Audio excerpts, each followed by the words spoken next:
撒娇的猫耳少女究竟有多可爱？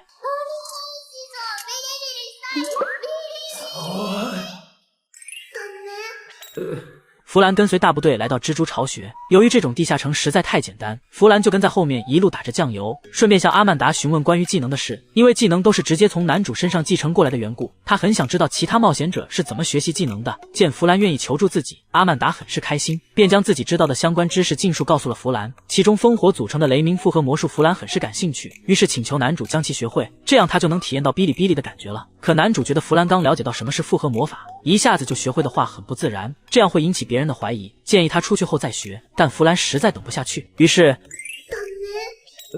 在弗兰的撒娇下，男主只好妥协。不过要求弗兰学会后不能立即使用，弗兰听后毫不犹豫地答应。然而等男主学会并设为共用技能后，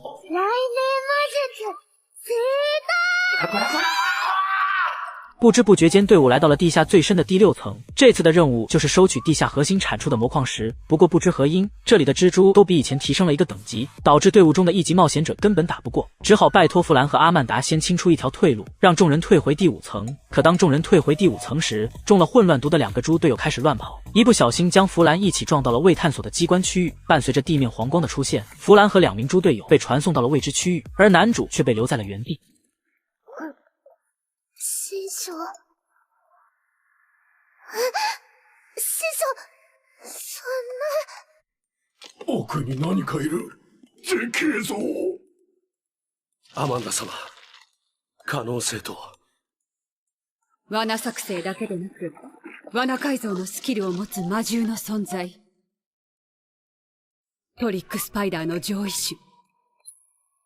トリックスタースパイダー。